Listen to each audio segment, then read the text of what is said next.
Let's go on a photo walk with this Canon EOS M6 Mark II camera and a very unique Rockstar 10mm lens. Super compact, but it is manual focus. I recorded this way back in 2022, so just getting to the edit. Yeah. Looking at the photos, I'm actually very impressed with this lens. Obviously, it's challenging to use considering the manual focus and the ultra-wide field of view, but when you make it work, it definitely works. Out here today with the M6 Mark II and this Rockstar 10mm f8 lens, fisheye, very, very thin pancake style lens.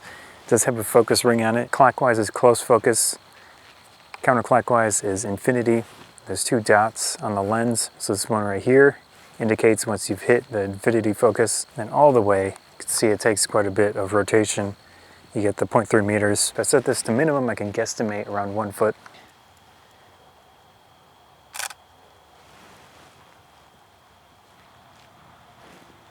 Probably around there. I did set this up to work as best as I could get it going with a manual lens. So here we've got this button here for the generally focus. Press it and it turns into the selector to pick your area.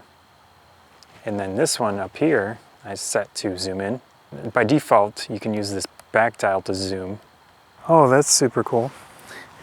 Very interesting. When you rotate this, you can see the sunbeams rotate as they rotate the focus ring. That's pretty neat. Digital IS is on. That's about as good as it's going to get. I think I can see peaking.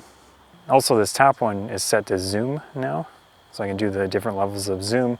It would be nice if Canon's setup just let me press it, zoom, zoom, like the Nikon ones do, but it doesn't, sadly. Again, you press that to get ready to move it around. You can use this back dial to change the vertical position, or this top dial to change the horizontal position a little faster. Or you can use this other dial to change the zoom level. That's all default and you can't change that as far as I understand, or can tell. But those work okay as is. I just wanted a little bit more option to do what I want at the time. And by default, I changed all of these functions to just be off, because I tend to hit those on accident. And I changed the video record button in photo mode to switch between the shooting modes in case I need that, so that I have that functionality directly. It's normally right here on the camera.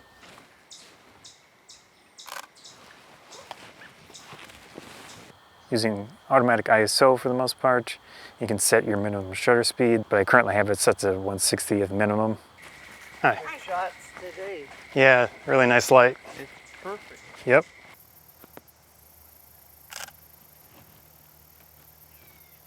Exposure simulation, if you want that, or you want to disable it for some reason, I'd say bad idea, but it's there. And the peaking settings. So we've got the on, low peaking, and red in my case, but also blue and yellow is an option. So this does have zoom in, but it does not do peaking when you're zoomed. So it's especially difficult to tell with this lens how, where the focus is. Maybe the focus is pretty deep, but it's just really hard to tell. And I do think it makes a difference.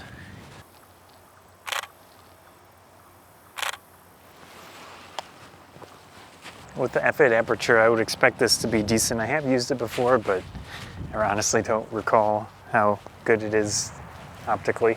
Nice compact setup.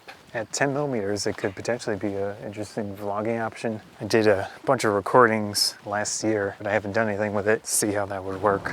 Do have digital stabilization on, standard, not enhanced. So in those cases, might work, might not. Manual lenses are fun to use. It gives you something extra to do, more things to deal with, which sometimes it's a hassle, but sometimes it's enjoyable to do a bit more, take your time, adjust everything as needed. In this case, I'm adjusting myself back and forth so that I can potentially find the best focus. Fully zoomed in. I think it's around there. Overall, I'd say these images are very dynamic looking at the mid-range and longer focus. Pretty vibrant too, but flare can be an issue and can basically destroy the images depending on the situation. You do have to be careful with the sun in the photos, but it actually does work as well depending on if you want sun stars, how you want them to look. If you want the sunburst, sun star things, this is definitely the lens. You'll get it. Might be it. Yeah, that worked. I think that works. But in some situations, you're going to get a weird cutoff flare on the edges of the frame. You can use objects in the frame to kind of cut out the sun a little bit to get more of a unique look to the images.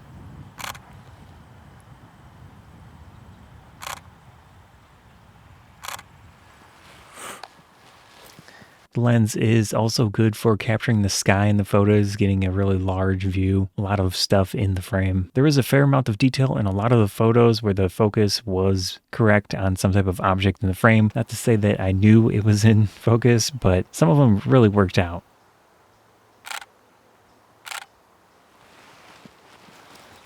So I wouldn't say the lens is lacking in its ability to resolve details on this decently high megapixel camera, but yeah, it will be difficult most likely to get what you want exactly. If you're just doing landscape photos at a distance, I think you'll be fine. Overall, I am pleasantly surprised with the photos. That was a look at the Canon M6 Mark II with that Rockstar 10mm lens. It's got very bonsai things. Have any comments on the lens or whatever, feel free to drop that into the comment section. I do read those a lot of the time. So yeah. Thunder something. Thunder melt.